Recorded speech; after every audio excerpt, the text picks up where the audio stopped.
Good morning. निर्वाण जी, defence academy के current affair segment में आपका हार्दिक अभिनंदन। और ये 15 मई का करंट अफेयर है।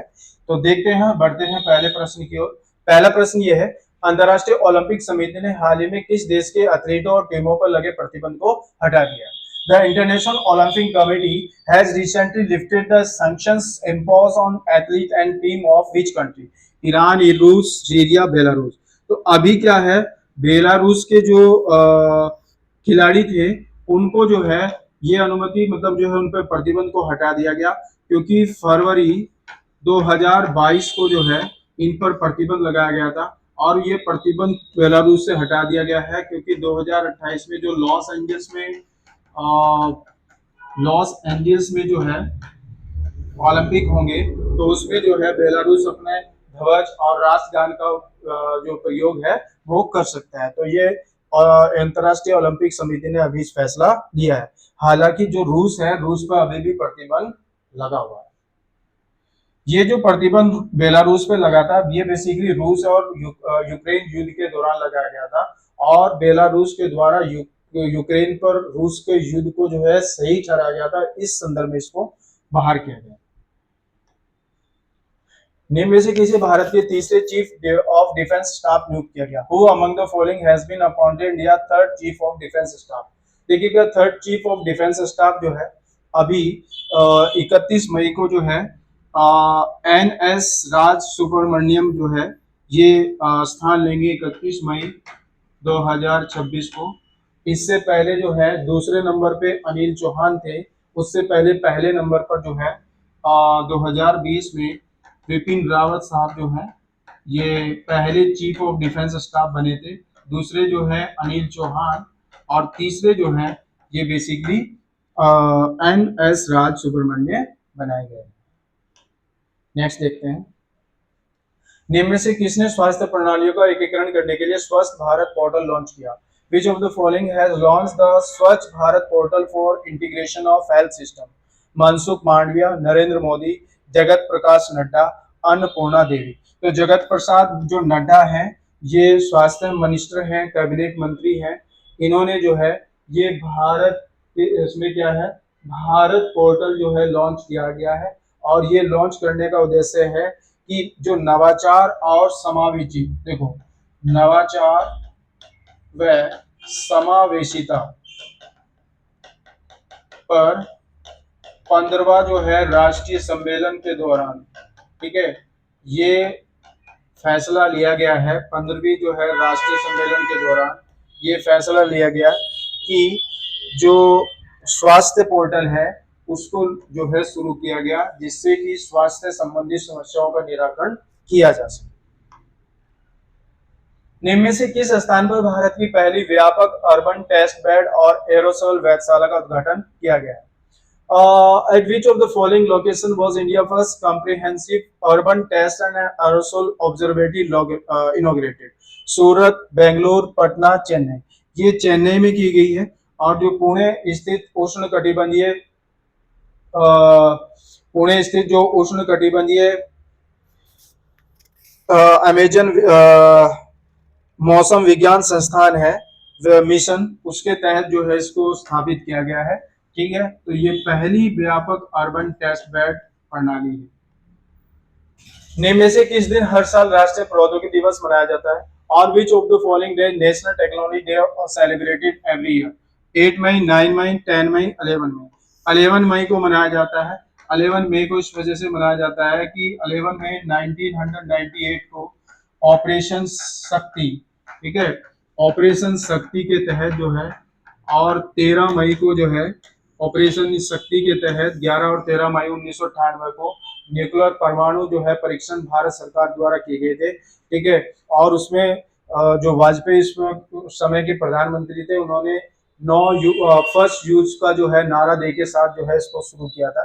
ठीक है, एक अपने आप में जो है परमाणु नीति के तहत जो है, यानी ये टेक्नोलॉजी बेस्ड थी, तो इसी वजह से 11 जो है मई को राष्ट्रीय प्रौद्योगिकी दिवस जो है घोषित किया गया था।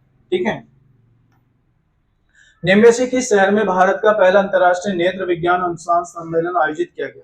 और in which of the following city for India first international ophthalmology research conference है, नई दिल्ली, पटना, भोपाल, हैदराबाद।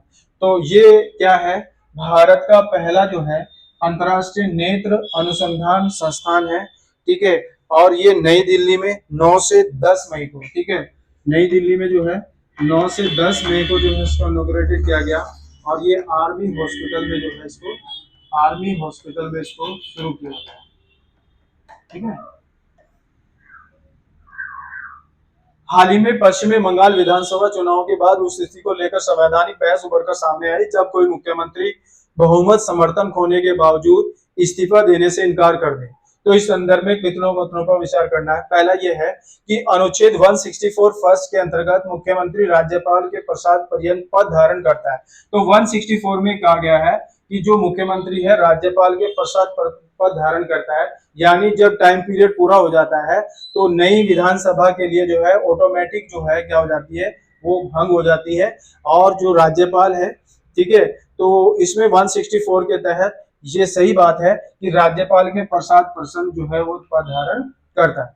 दूसरा है, सर्वोच्च न्यायालय ने कहा है कि विधानसभा में बहुमत सिद्ध करने का एकमात्र संवैधानिक तरीका फ्लोर टेस्ट है। ये भी बात बिल्कुल सही है, फ्लोर टेस्ट जो है करते हैं, इसी वजह से जो है संवैधानिक स्थिति किसी भी पार्टी की जो है वो विधानसभा में पता लग जाता है। तीसरा है, अनुच्छेद 172 के अंतर्गत राज्य विधानसभा का कार्यकाल निश्चित रूप से 6 वर्ष का नहीं, ये 5 वर्ष का है, ठीक है। तो इस वजह से क्या है, ये ठीक है कि 175 में, तो इस बात से देखिए तो 1 और 2, तो पहला और 2 दूसरा क्या है, सही है, तीसरा पॉइंट गलत। हाल ही में भारत ने किस देश के साथ द्विपक्षीय खेल संबंधों का प्रतिबंध बनाए रखते हुए दोहरी ट्रैक खेल नीति को औपचारिकता जो है रूप प्रदान किया? चीन, बांग्लादेश, पाकिस्तान, श्रीलंका। तो ये पाकिस्तान के साथ किया गया।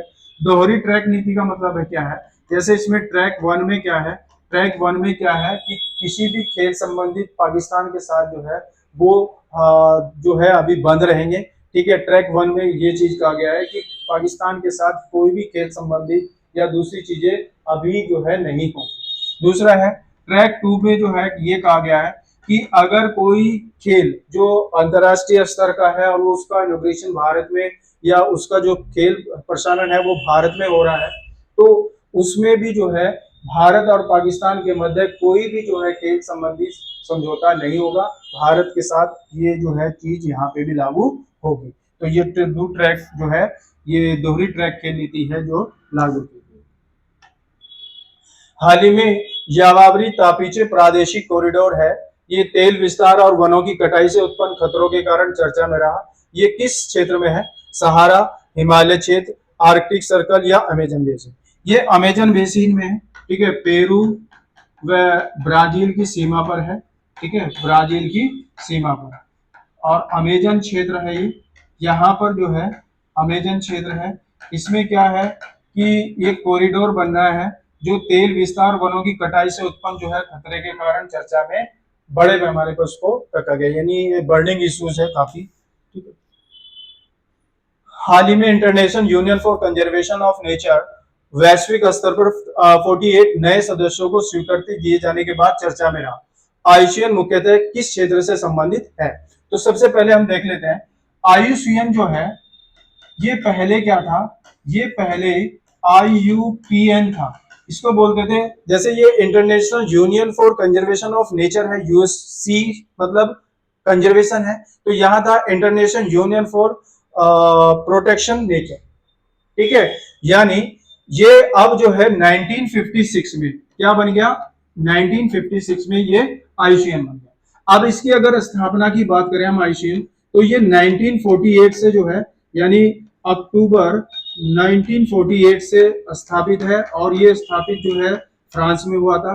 हालांकि जो इसका मुख्यालय है, मुख्यालय की बात करें तो ये ग्लेड में है, स्विट्जरलैंड में, ठीक है, स्विट्जरलैंड में है, स्विट्जरलैंड में है, ठीक है। भारत की अगर बात करें तो भारत 1969 में जो है इसका सदस्य बना था, ठीक है। और इसी के तहत भारत ने पहली बार जो जिम कॉर्बेट पार्क है 1973 में उसको जो है जिम कॉर्बेट पार्क को जो है स्थापित किया था, इसी के अधीन 1979 के तहत, ठीक है, सदस्य बना।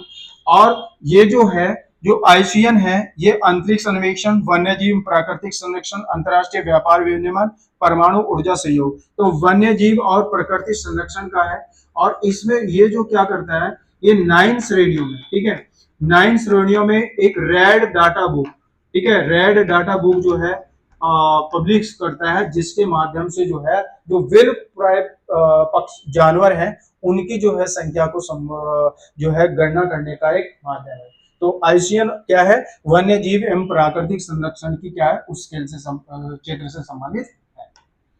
तो करंट अफेयर का ये सेगमेंट, आशा करते हैं कि ये सेगमेंट अच्छा लगा होगा। नए सेगमेंट के साथ फिर हाजिर होते हैं। धन्यवाद।